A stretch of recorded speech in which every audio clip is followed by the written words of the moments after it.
Durante más de 2 años, este famoso avión a reacción se enfrentó a su enemigo ruso, el poderoso MiG-15, y se abrió camino entre las filas comunistas que amenazaron la supremacía aérea conquistada por Estados Unidos. Es el F-86 Sabre. De los numerosos combates aéreos con el Sabre, surgió una nueva casta de pilotos estadounidenses. You need the will to fight. That's what you supposedly have trained for all your career. En su doble papel de interceptor y cazabombardero, el Sabre era todo un ganador. Nobody is prouder of what they flew than an F-86 Sabre pilot is of what he flew. It was the cream of the crop for a young fighter pilot in the early 50s. Usando imágenes de archivo y dramatizaciones en color, contamos la historia del primer caza estadounidense con alas en flecha y penetramos en el exclusivo mundo de los veteranos pilotos del F-86 Sabre.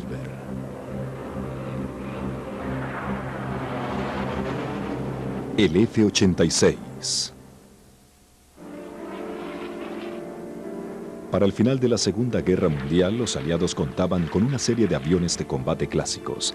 El P-51, de gran velocidad y autonomía, escoltaba a los grandes bombarderos hacia el corazón de la Alemania nazi.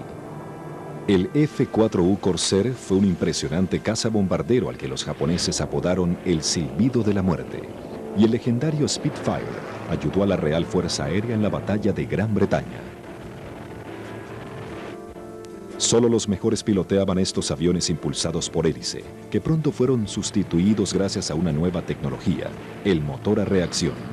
Alemania fue el único país que empleó en combate hacia el final de la guerra un caza de este tipo, el extremadamente veloz Messerschmitt 262. Una vez culminado el conflicto, las fuerzas victoriosas se abocaron a crear sus propios aviones a reacción. Al frente de esta tarea se encontraba la compañía que había diseñado y ensamblado el avión de motor de pistón Mustang, la North American Aviation.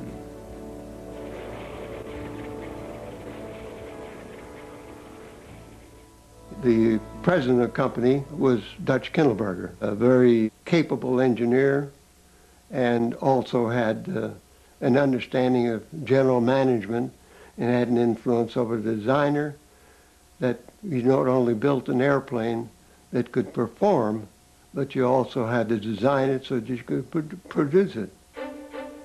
El equipo de diseño de James Dutch Kindleberger, encabezado por John Lee Atwood, uno de los creadores del Mustang, tenía acceso a la información recopilada por los alemanes al final de la guerra. Los nazis habían experimentado con una variedad de diseños antes de concebir el caza con alas en flecha Messerschmitt 262. And it had an advantage in its speed and flying capability. And this information then was transferred back to the U.S., and our technical people studied this information and discovered that a 35-degree sweep would have a tremendous advantage on speed and maneuverability. Para agosto de 1947, el equipo de diseño de North American contaba con un prototipo denominado XF-86. El primer vuelo lo realizó George Welch, el mejor de los pilotos de prueba de la compañía North American. Aunque el despegue fue un éxito, Welch tuvo dificultades para bajar el tren de aterrizaje delantero. Parecía que el primer vuelo del XF-86 iba a terminar en desastre. Bob Hoover, otro piloto de pruebas que volaba cerca de Welch, se percató del problema y le sugirió por radio que tratara de aterrizar con las dos ruedas posteriores. The airplane's been landed without the nose gear a lot of times, and it's no big problem for you. And I'll be right with you, and if you need any help, I'll be touching down with you and stopping with you. And I think it's the right thing for you to do. Otherwise, you're going to cost the company an awful lot of time and money to belly it in. Con el avión acercándose a la pista a toda velocidad y el tren de aterrizaje delantero aún sin funcionar, Hoover de nuevo le pidió a Welch que no aterrizara sobre el fuselaje. As we came in on the approach, I asked him the last time he still had his gear up. I said, George, please put the gear down. I see no danger for you. And as he slowed down, I said, now dump your flaps, which would help you to get them to keep the nose up, and he dumped the flaps, and I said, hold it off, hold it off. And as he slowed down, the air loads came off, and the gear came out and locked. Habiendo sobrevivido a su primer vuelo, el XF-86 fue sometido a varios meses de prueba. La aeronave rompió la barrera del sonido en abril de 1948 y estableció una nueva marca de velocidad aérea, 1078 kilómetros por hora.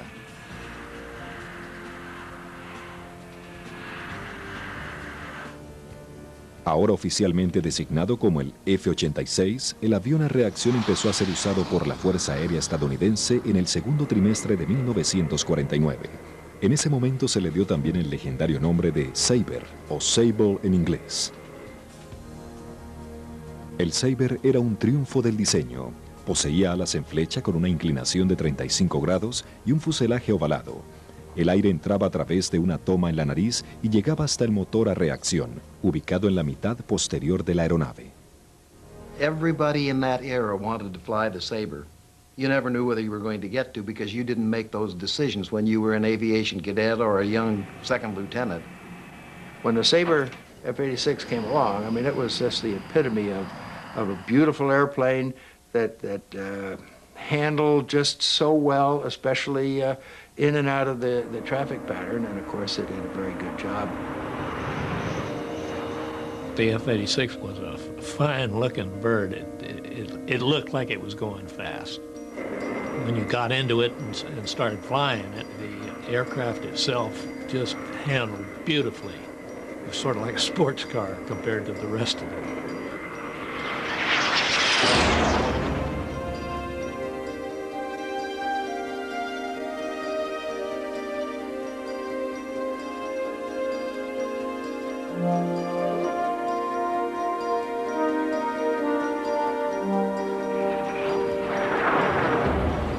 Para estos futuros haces del aire, el Sabre parecía invencible.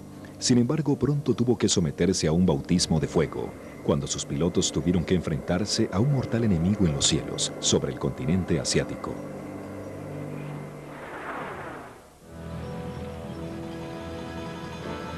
La paz lograda tras la Segunda Guerra Mundial fue seguida por un período de tensión entre dos superpotencias conocido como la Guerra Fría.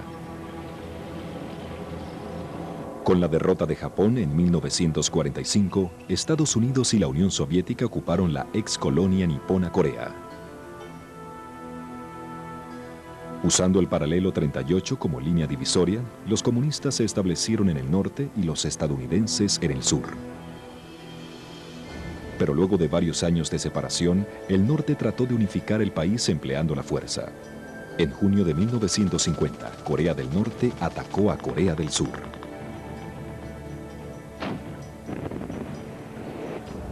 El presidente Truman inmediatamente comprometió a Estados Unidos para que encabezara una coalición de las Naciones Unidas.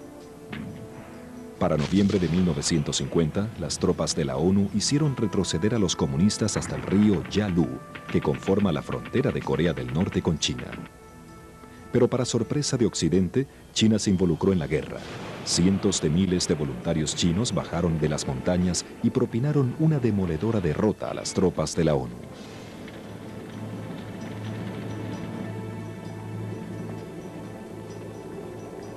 Antes de la invasión china, los aliados tenían el completo dominio del aire.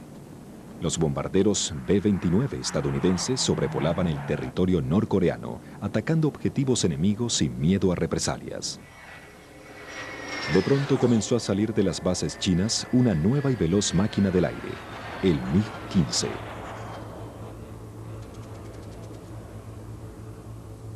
Los bombarderos aliados ahora eran blancos fáciles. Ninguna de las aeronaves de los aliados podía competir con el MiG, de fabricación rusa. Las bajas se incrementaron. The MiG was really designed to shoot down B-29s, or big bombers. It was armed with one 37mm cannon on the right side under the intake, and on the other side there were two 23mm cannons. If those big balls of fire started going by you, it was boom, boom, boom, boom, about that fast, and you'll never forget them. La Fuerza Aérea de Estados Unidos estaba sorprendida. Necesitaba una aeronave que compitiera con el MiG-15 en velocidad y capacidad de fuego. Air power was clearly the major advantage that the Allied forces had enjoyed to this point. So the MiG-15 was a huge threat to that. Its impact was enormous, and it forced the United States to deploy F-86 units which might well not have been deployed. Eran necesarios varios meses para que los escuadrones Sabre estuvieran listos para entrar en Corea. Aún así, el alto mando estadounidense aceleró el despliegue de un grupo de estas aeronaves. 26 F-86 de la cuarta ala de interceptores volaron desde su base en Delaware hacia la costa del Pacífico. Allí los cazas fueron preparados y puestos sobre las cubiertas de varios tanqueros, con destino a Japón, desde donde debían volar hacia Corea. Sin embargo, al llegar a Japón, su comandante, el teniente coronel Bruce Hinton, se percató de que los aviones se habían averiado. The cover didn't seal all the way, and so salt water was allowed to get to some of those airplane parts. The amazing thing to me was the corrosion was so vast. Out of the initial load, we managed to get 7 airplanes that were in good enough condition so that they could be taken to Korea. Fue un desastroso revés. Solo un pequeño número de cazas podía prestar servicio. Luego de pocos días, una patrulla de 4 aviones Sabre comenzó a volar sobre Corea y se enfrentó por primera vez con los MiG.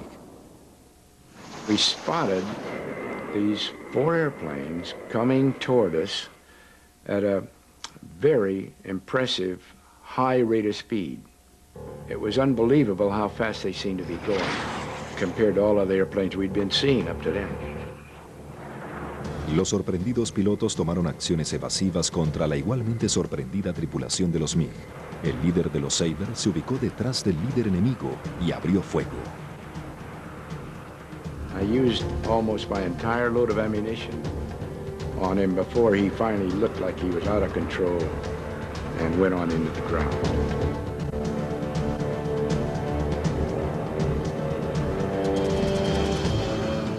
Bruce Hinton, quien es visto aquí bajando de su avión, fue el primer piloto de un Sabre en derribar un MiG-15.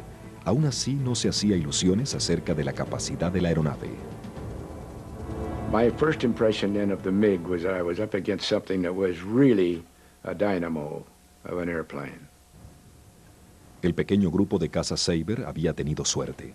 Sin embargo, ¿era el triunfo de Bruce Hinton un presagio del futuro?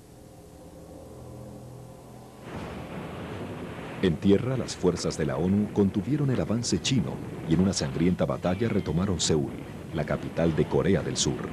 La nueva línea divisoria se estableció al norte del paralelo 38.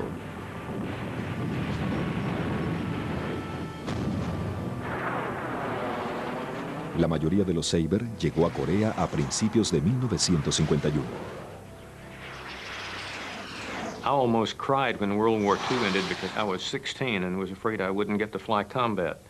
And I was just frothing at the mouth to get into the war.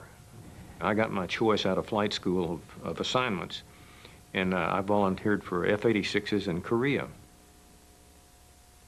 When I came along as a young second lieutenant, I felt there was nothing really that I wanted to be a part of more than the Korean War. That was the action. That was where the potential for what all we had been working for and how we were given the opportunity to participate in it. Para muchos de los jóvenes pilotos, Corea era otro mundo.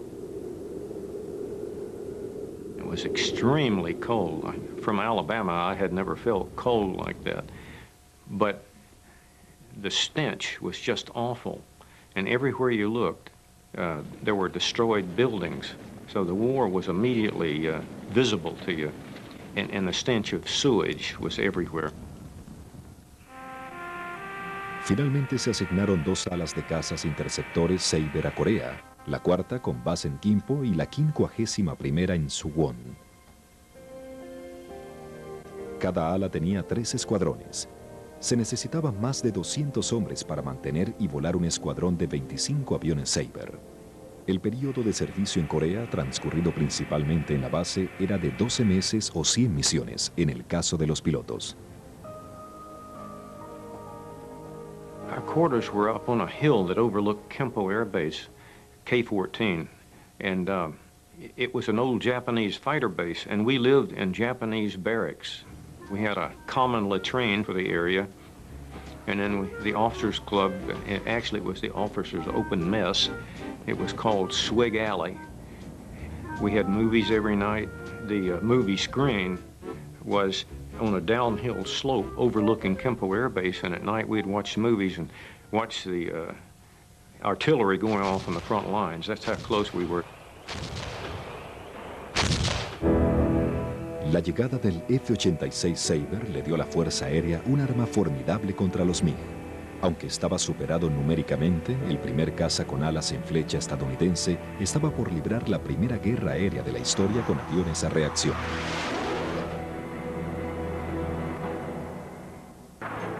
A mediados de 1951, en los cielos sobre Corea, chinos y estadounidenses a bordo de las más poderosas aeronaves de la época estaban por librar el primer combate a gran escala entre aviones a reacción en la historia. La velocidad de los aviones en combate era increíble. Dos cazas podían aproximarse uno contra el otro a más de 1900 kilómetros por hora. Una persecución podía acabar en fracciones de segundo. At the speed you're flying, it doesn't take much of a split-second mistake in judgment to throw your aircraft in 3 counties away from where you really want it to be. Muchos de los pilotos en Corea ya habían volado aviones de hélice durante la Segunda Guerra Mundial. Rápidamente tuvieron que adaptarse al combate con aviones a reacción. What it really did was to enlarge on the area that you covered when you were in combat. In other words, circling, attacking, dogfighting, and that sort of thing. At higher speeds required a lot more altitude and a lot more geography. And so that was the major difference. Los Sabre eran guardados en bahías y protegidos con bolsas de arena. A cada avión se le asignaba un equipo terrestre, cuyo jefe era un mecánico altamente entrenado, que debía asegurarse de que la aeronave estuviera lista para el combate. I would visually look at the aircraft and make sure that the wings were clean, the tires were inflated, the electrical system was all running and operating, and the instrumentation also was running. I would check the aircraft thoroughly, and if it needed any repair, I would either make it or have it done by a specialist. Las bajas temperaturas era otro problema que debían enfrentar los equipos terrestres. Encender un motor a veces resultaba una difícil tarea. That extreme cold weather makes metal contract, and of course your aircraft is all metal. So it made it kind of hard for taking parts off and then putting parts back on. We had to learn to work with gloves because we didn't dare touch bare metal with gloves or we would lose skin off our fingers. And that actually happened to a couple of fellas that didn't take the precaution. Un elemento que se debía tomar en consideración a la hora de volar era la atracción de la gravedad o fuerza G. A mayor aceleración, especialmente después de un descenso en picada, mayores eran las consecuencias para el piloto. As you pull G's, the force of gravity forces blood away from your brain. Eventually you'll black out and go completely unconscious. Para enfrentar este problema, la Fuerza Aérea creó un traje presurizado, un cinturón de nylon con varias bolsas de hule que rodeaban el abdomen y las piernas. These bladders would fill up. The more G's you pulled, the more air would be pumped into these bladders. And as a result, it would squeeze your lower extremities to the point whereby it would prevent the blood from coming down here and your legs swelling up. Además de la indumentaria de vuelo, cada piloto llevaba una 45 automática, un chaleco salvavidas y un paracaídas.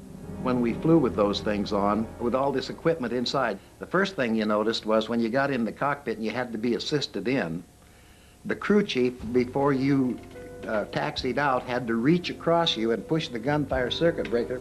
You couldn't do it because you were too bundled up. So it was up to the crew chief to make sure your guns would fire when you got off the ground. A los pilotos les gustaba la cabina del Sabre debido a su eficiencia y sencillez. The layout was good. The switches, the gauges were where you wanted them to be. And It was very easy to pick up rapidly where each one was and where the differences were. You had a fairly roomy cockpit, and you were able to turn around, and if you stretched and twisted, you could look directly behind you. El F-86 estaba equipado con 6 ametralladoras Browning M3 calibre 50. When you fire those guns, you have approximately 1,500 rounds per gun. That's enough to make it fire about 45 seconds continuously, but you don't do it that way because then you're out of ammo. So you usually fired in short bursts. But when you did, that's the loudest sound you're ever going to hear, because 6 of those things on all sides of you is one loud noise. Pero a pesar de la notable capacidad de fuego del Sabre, los cañones del MiG eran superiores. We could hit the MiG a number of times, and the MiG wouldn't necessarily go down. But if the MiG hit an F-86 a few times with those cannons, the F-86 was not going to make it home. Los MiG también tenían mejor capacidad de ascenso a baja altitud. The MiG had things that we would have liked to have. It could get higher than we could. That's a big advantage, because if you can come down on somebody, your chances of getting them are much better. They could get above us, and we couldn't touch them. Una de las grandes ventajas del Sabre era la eficacia de su mira. La aeronave estadounidense podía mantenerse sobre un objetivo hasta derribar. Okay, I want to take that one on the outside there. Keep it covered now. Go on in. It was a very satisfying job to see the plane come back and that everything was all right. The bonus was when we came back and we see that they would have a burnt nose, and that meant that the guns had been fired in combat. And of course, if our pilot happened to get MiG, well then we felt we took credit for it, because that was our plane. We fixed it. Cada mañana los pilotos recibían las instrucciones de la misión, la cual podía consistir en escoltar a los bombarderos o solo patrullar. Los Sabre despegaban a intervalos de 3 segundos y volaban a 12.000 metros en la búsqueda de aviones MiG. Las tácticas se asemejaban a las usadas por la Luftwaffe durante la Segunda Guerra Mundial. Most of our formations were flown in what we called a fingertip formation. And that's because your fingers are the same positions relative as the planes in that four-shipper. This would be the leader out in front. This would be his wingman, the number 2 man. This would be the element leader, number 3. And 4 would be his wingman. Sin embargo, el par solía ser la unidad de combate, un líder escoltado y protegido por un piloto de flanco. You have to almost be two-headed. You have to watch your leader, and you have to maneuver with him, but your sole job is to keep him clear, because when he's shooting, he can only concentrate on the gun sight and the enemy aircraft up ahead. Wingmen learn to fly backwards in the seat and still stay in formation. It was just terrible to say, "Lead, I've lost you," on the radio. I mean, that was just the worst thing you could possibly say. Pero a pesar del despliegue de 150 aviones Sabre en Corea, los MiG los superaban en número. Cuando los dos aviones se enfrentaban en combate, el resultado dependía de las habilidades y el coraje de cada piloto. Armados con el más letal de los gases de la Fuerza Aérea, los pilotos estadounidenses se involucraron en algunas de las persecuciones aéreas más feroces vistas en el cielo de Corea.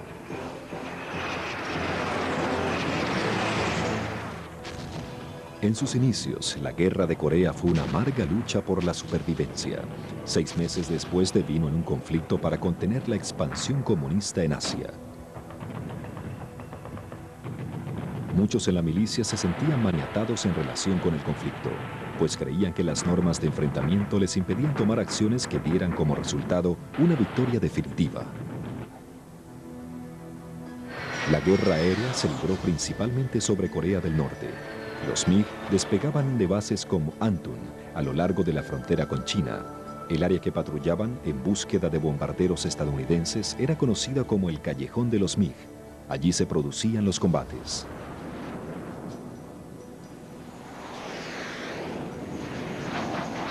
Sin embargo, según las normas impuestas por la ONU, los aviones aliados tenían prohibido cruzar el río Yalu, y penetrar el espacio aéreo chino por temor a que se produjera una escalada en el conflicto. It was the most frustrating time I've spent over there. With MiGs descending all around me, ignoring me, but descending into Antung, and I couldn't shoot at them. Our enemy was flying out of a sanctuary that we couldn't get to, and so they could retire anytime they wanted to. But we found ways to overcome that, and although we don't talk about that much, I don't think it's been publicized much. We crossed the Yalu River periodically and went over where they were, and they knew it, and they knew we were doing it. Debido a la distancia entre las bases y el callejón de los MiG, los Sabre solo contaban con 20 minutos para combatir. We had to go 200 miles into enemy territory to get to them. It was usually up on the Yalu River. That made our job tougher because we couldn't stay there long. They were fighting above their own airfields a lot of the time. If they got hit and had to bail out, why, they were up again the next day. If we got hit and didn't get killed, we were a prisoner. We knew that the North Koreans were killing our prisoners of war, and 66% of ours and the United Nations POWs never made it home.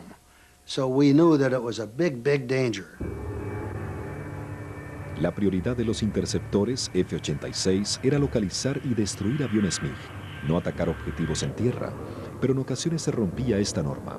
El 13 de mayo de 1952, el coronel Bob Mahurin regresaba de una misión 160 kilómetros al norte de la frontera. I looked down on the ground, and there was a truck going down a road.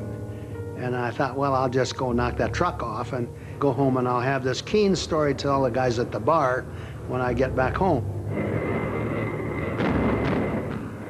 Cuando se preparaba para atacar, el Sabre de Mahurin fue alcanzado por las baterías antiaéreas norcoreanas. Al no poder ganar altitud, la averiada aeronave fue alcanzada por más proyectiles. I got hit about 4 more times, and at the end of that, I had fire warning lights. These are crucial, by the way. This is when it's just about ready to blow up, and I knew that I was not high enough to bail out, so I had to fly it into the ground. And I rolled over a couple of times, and when it all came to a stop, managed to drop out into the mud, and I broke my arm while that was going on. El coronel Bob Mahurin sobrevivió al aterrizaje forzoso, pero fue hecho prisionero y luego torturado física y mentalmente durante 16 meses. De los 7.200 prisioneros de guerra estadounidenses capturados por los comunistas, 2.700 nunca regresaron.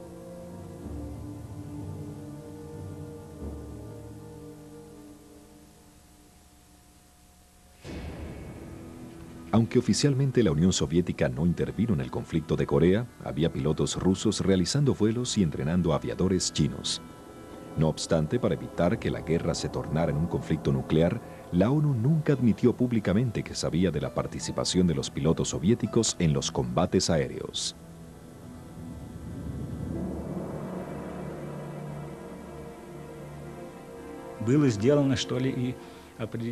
A certain secrecy had to be maintained. Because of that, we were supposed to always communicate in Chinese in the air. There were certain restrictions for us. We were not allowed to fly over the sea because one could be shot down, and we had to avoid at all costs being taken prisoner. Los estadounidenses pronto descubrieron cuándo un MiG tenía tripulación rusa. As I looked around, just as he was getting ready to break off the attack, why, he was probably only 30, 40 feet away, and he had just carrot red eyebrows. And I thought, that's very strange for an Oriental. Los comunistas realizaban vuelos de entrenamiento de hasta 200 MiG. Los pilotos chinos y norcoreanos solían recibir menos adiestramiento que los estadounidenses y estaban menos prestos a la acción. The MiGs frequently used to come down through us, like on an express elevator. They used to dive straight through and keep going. Other times, they would stand there and slug it out with you for a few minutes before they took off. whoever blinks first is going to lose. Aerial combat is a very impersonal thing. You know that there's another individual there, but it's more of an airplane and its performance. And I'm not being cold about it, but it was a challenge of airplane versus airplane, and not that much concern about the people involved. Por cada Sabre había 5 cazas MiG. Los ambiciosos estadounidenses sabían que al derribarlos ganarían gran reputación. Nueva casta de ases, pilotos resueltos a dar caza implacable al enemigo. Making ace, the term, was developed by the French in World War I. And if a pilot got 5 aerial victories, then he was declared an ace. And it became every fighter pilot's dream to get 5 kills. And that was certainly my dream. It was just fighter versus fighter, which is the greatest sport there is. You need the will to fight. And that's what you supposedly have trained for all your career. And now that the time has come, you're supposed to put up. My all-time favorite ace of aces was Ralph Parr, because he would tackle 8 MiGs all by himself and just go round and round and round with them. Ralph Parr fue probado al máximo durante un combate con un as ruso. He aquí imágenes tomadas con la cámara del Sabre. I took him off my squadron commander's tail and let him know that I was there by shooting in front of him just to get his attention. And we went into a dogfight that lasted for 6 minutes before I pulled the trigger again. 6 minutes of violent maneuvering, and anything I could do, he could do just as well. And I had the gun sight almost on him, but it wasn't there, and I didn't fire. You don't shoot until the picture's right. Parr disparó una ráfaga, pero el MiG se encontraba lejos. First time I shot at him, I was pulling 9.5 Gs and my gun sight fuse blew. And from that time on, it behooves you to get closer so you don't miss. I nailed him from somewhere in the vicinity of about 20 to 30 feet. Ralph Parr derribó 10 aviones MiG, lo que equivale a un as doble, en apenas 7 semanas. He was a real professional, and he retired as the most decorated fighter pilot in the Air Force. Muchos ases estadounidenses eran arrogantes y despreocupados. En una ocasión, el capitán Joe McConnell perseguía 2 MiG más allá del río Yalu, cuando de pronto se topó con un escuadrón completo. Dean Abbott era su piloto de flanco. I called MiGs coming in from 4 o'clock, Roger. MiGs coming in from 9 o'clock, Roger. I kept calling out flights of MiGs until finally I said, "My God, Joe, there must be 30 of them." His response, for which he got justifiably famous, was, "Yeah, and we've got them all to ourselves." Con Abbott protegiendo el flanco, McConnell derribó su 14º MiG. Luego, mientras los Sabres se ubicaban detrás de otros 4 MiG, un 5º avión enemigo embistió contra Abbott. McConnell de inmediato se puso en posición de ataque. He did a half roll around the guy who continued to shoot at me when he should have switched to McConnell, who was slightly behind, and nailed him. That was number 15, and that made him the first triple ace in the war and one of only 2. Joe McConnell llegó a derribar su 16º MiG y se convirtió en el mejor as de la Guerra de Corea. En tan solo 2 años, el F-86 Sabre demostró su capacidad como interceptor y superó a su oponente, el MiG. Pero a medida que la aparentemente interminable guerra se prolongaba, el avión a reacción adoptó la mortífera función de caza-bombardero.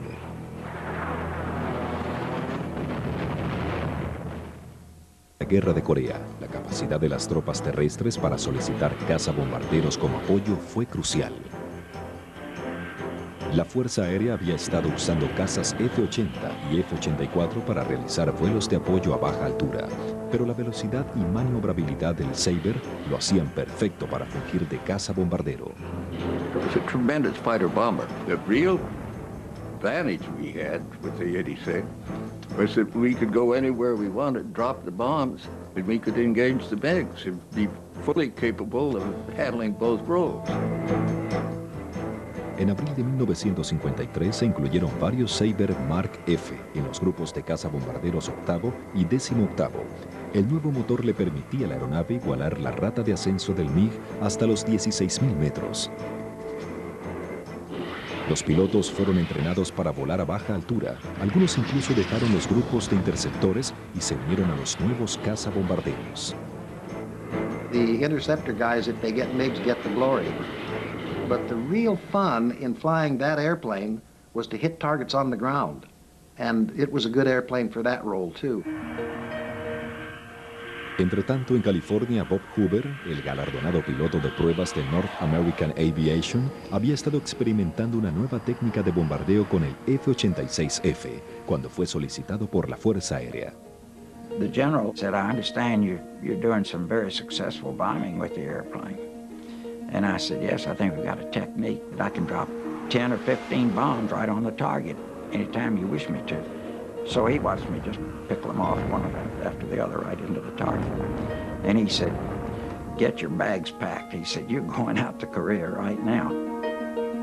Hoover fue asignado al 18º Grupo de Cazabombarderos para participar en una misión especial y probar su nueva técnica de bombardeo. I was cleared for top secret, and the colonel who was conducting the mission, the leader of it, he said, we've got a civilian going with us today, and if he has any kind of a malfunction and has to get out of that airplane, it's our responsibility to make sure he doesn't hit the ground alive. El objetivo era un importante puente en Corea del Norte que había sobrevivido a los bombardeos previos. El grupo se aproximaba al blanco. Hoover estaba ansioso por demostrar su nueva técnica, pero el líder del grupo tenía la primera opción de ataque. I was the number 2 person in this 16-bird flight, and I released my bomb and pulled up, and someone behind me said, hey, boss, you got a direct hit, meaning the colonel had gotten a direct hit and the bridge was gone. And I just knew I had knocked it out. And so then a formation pulls up together. Now this is good luck. The leader had a malfunction and he still had his bombs.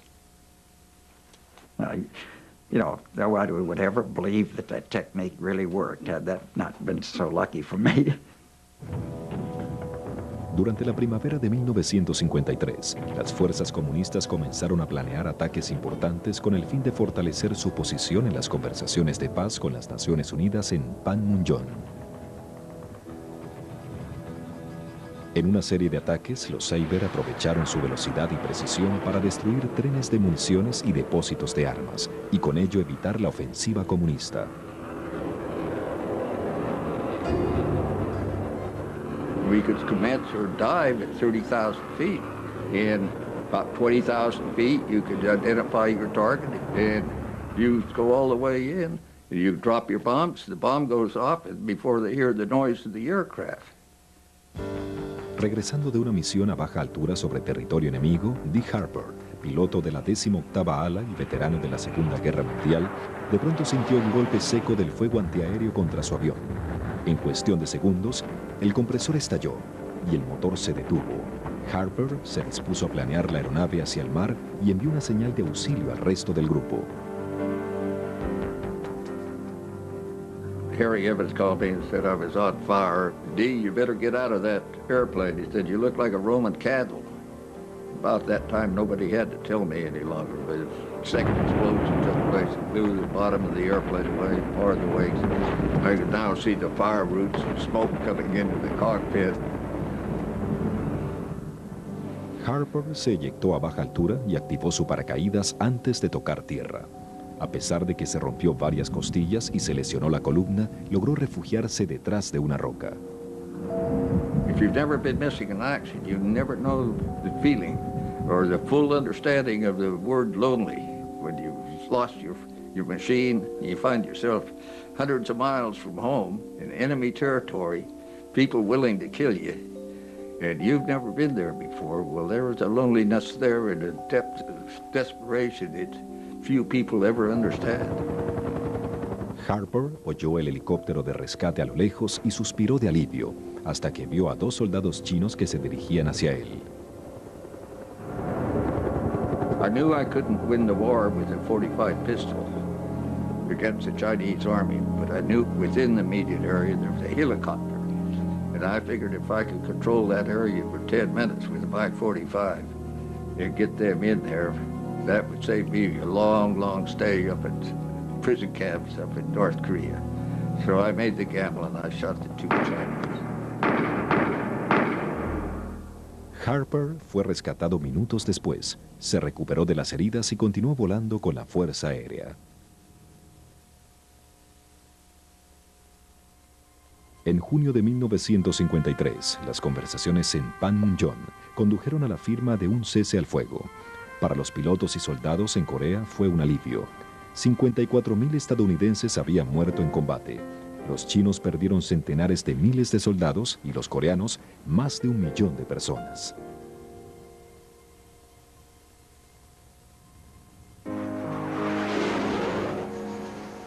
Según la Fuerza Aérea estadounidense, perdieron 78 Sabre, pero derribaron 792 MiG. Esta extraordinaria relación de 10-1 ha sido constantemente desmentida por los rusos. The very speed of the air-to-air battle made it very difficult to calculate exactly who had shot down an aircraft. My guess is that the ratio may well turn out to be 8-1, which is really quite an astonishing ratio. La actitud, determinación y capacitación hicieron la diferencia contra los comunistas.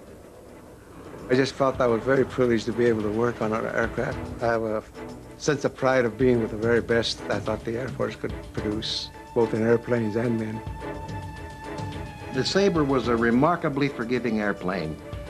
You didn't even have to necessarily be a very good pilot to fly it because it was good to you. It was hard to make a mistake in it that would kill you. It became part of me. We were one piece. So that I wasn't lowering a wing. The whole thing was a maneuver. It was just the way it felt. It was a beautiful airplane to fly.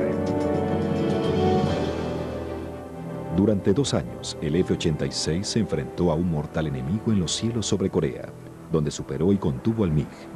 Fue uno de los mejores cazas a reacción de los 50 y 60. Y para muchos pilotos, el Sabre constituye la esencia del avión de combate. I've had the privilege of flying most of our current airplanes all the way back to the first jets. And I can tell you that of all of those airplanes, I felt more comfortable, more at home in the F-86 Sabre jet than any of the rest of the airplanes. I have about 5,000 hours of fighter time, so I got to know quite a few airplanes. And after all these years, I would still say it's the greatest fighter I ever flew.